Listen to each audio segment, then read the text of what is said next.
In the question number 8 of the chapter linear equations in two variables, exercise number 4.3 class 9, we have question number 8 and it is given in the question, this is particular equation and there are some questions related to it. Now first question is that draw the graph and I think you can draw the graph of the above equation.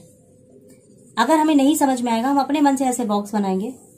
यहाँ पर आप देखिए ये जो C इधर लिखा है तो इसमें हम कोई भी वैल्यू दे सकते हैं और F इधर है तो इसकी वैल्यू निकल करके आएगी. तो हम इसको अपने मन से ऐसे वैल्यू दें कि हमारा आराम से ग्राफ बन सके. तो यहाँ पर ऊपर हम C लिखेंगे जो वैल्यू हम अपने मन से देते हैं और नीचे हम ये F जो कैलकुलेटेड वैल्यू होती है. सबसे पहले हम C की वैल्यू मान लो 5 दे देते हैं क्योंकि आराम से 5 कट जाएगा. तो यहाँ 9 बचेगा और 9 + 32 कितना हो गया 41. अब मान लीजिए हम यहाँ पर आपको 10 दे देते हैं तो 5 2 = 10, हाँ, और 2 9 = 18 और 18 + 32 तो 18 + 32 होगा कितना हो जाएगा 8 2 10 3 1 4 1 5 50. तो इस तरीके से आप कुछ भी आर्बिट्रेरी वैल्यूज लेके फिर आप उसको ग्राफ बना लीजिए. अभी ग्राफ मैंने आपको पिछले क्वेश्चन में सिखाया है. थर्ड वैल्यू भी मैं आपको एक सजेस्ट कर देती हूँ. मान लीजिए आप 20 ले लीजिए, उसके बाद आप कैलकुलेट कर लीजिए. चलिए हम कैलकुलेट करते हैं. देखिए हमने कैसे कैलकुलेट किया. अगर आपको हवा में लग रहा हो तो 5 × 20 + 32. बस ये जो C है यहाँ पर ये 5 10 या 20 रखते हैं और ये कहाँ से आए ये हम अपने मन से ले सकते हैं. मैंने 5 10 20 लिया, आप कुछ भी ले लीजिए. आप 100 ले लीजिए, आप 2 ले लीजिए, आप 1 ले लीजिए, अपना कैलकुलेट करिए. 5 4 = 20 तो 9 4 = 36 + 32 तो ये आपका हो गया 30. 6 2 8 3 3 6 यानी 68. अब आपका देखिए आपका मैंने टेबल बना दिया और मैं उम्मीद करती हूँ कि आप इसका ग्राफ बना सकते हैं. ठीक है. अब इसके बाद इसी क्वेश्चन में कुछ और भी पार्ट्स हैं. ग्राफ में नहीं ड्रॉ कर रही हूँ, ग्राफ आपके ऊपर छोड़ रही हूँ.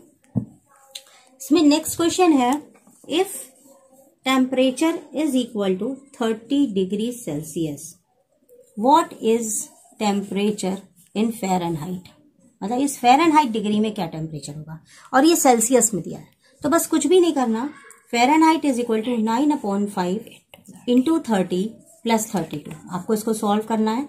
5 6 = 30, 9 × 6 + 32 यानी 54 + 32. ये आपका आंसर हो गया 4 2 6 5 3 8. फ़ारेनहाइट है तो degree Fahrenheit.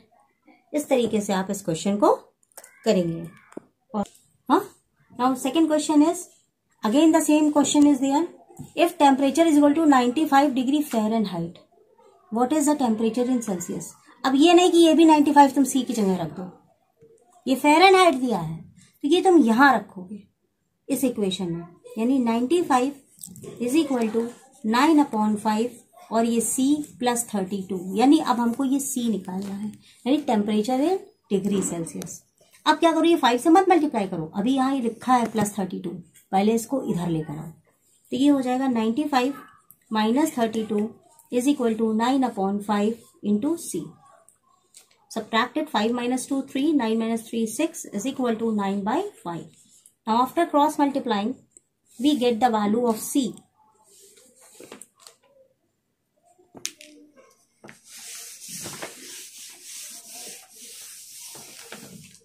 We get 63 is equal to 9/5 C. That means the value of C is equal to 63 × 5/9.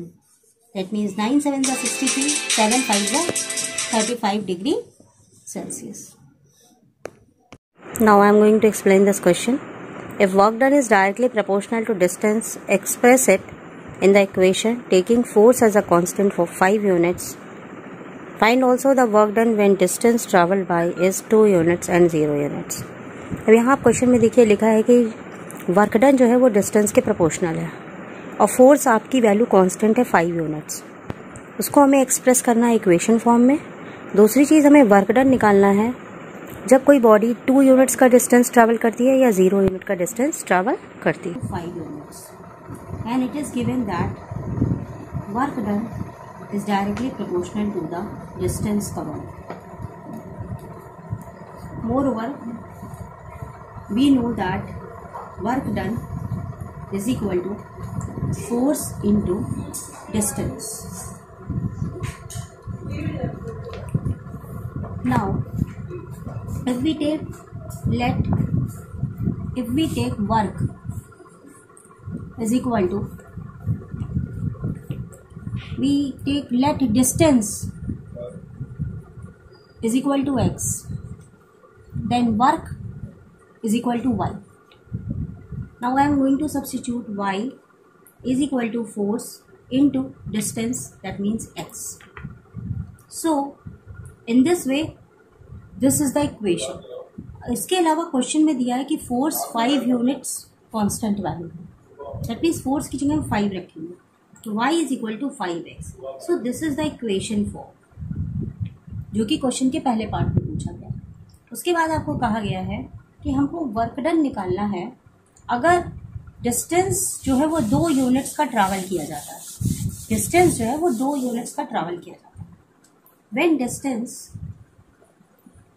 Is equal to 2 units, तो डिस्टेंस को हमने क्या माना है x, तो हमारा फॉर्मूला क्या बना y is equal to 5x.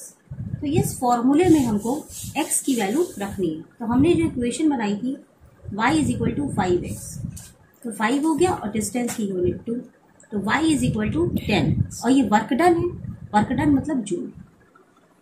यहाँ पर एक बात और है, अगला क्वेश्चन जो पूछा गया है कि डिस्टेंस अगर 0 यूनिट है तो हमारा वर्क डन कितना होगा. तो बहुत ही आसान है, यहाँ x पर हम 0 रख देंगे और ये 0 जूल हो जाएगा. ठीक है, लेकिन यहाँ पर हम पूरा क्वेश्चन आपको समझाते चले गए. यहाँ पर मैं बेटा इस वीडियो को ख़त्म करने के पहले एक चीज़ आपको और समझाऊंगी कि हमने डिस्टेंस को ही x क्यों लिया और वर्क को ही y क्यों लिया. हमने वर्क को x क्यों नहीं ले लिया, डिस्टेंस को y क्यों नहीं लिया, क्योंकि जब हम आगे क्वेश्चन में बढ़ रहे हैं वहां पे उन्होंने कहा फाइंड वर्क. क्वेश्चन में लिखा था फाइंड वर्क, वर्क हमें पता करना है और डिस्टेंस की वैल्यू दी हुई है. तो जो वैल्यू हमको पता करनी है वो वैल्यू हो जाती है डिपेंडेंट वैल्यू, वो वैल्यू हो जाती है डिपेंडेंट वैल्यू. और जो वैल्यू हमको दी हुई होती है कि जिसको रखना होता है वो वैल्यू होती है इंडिपेंडेंट वैल्यू.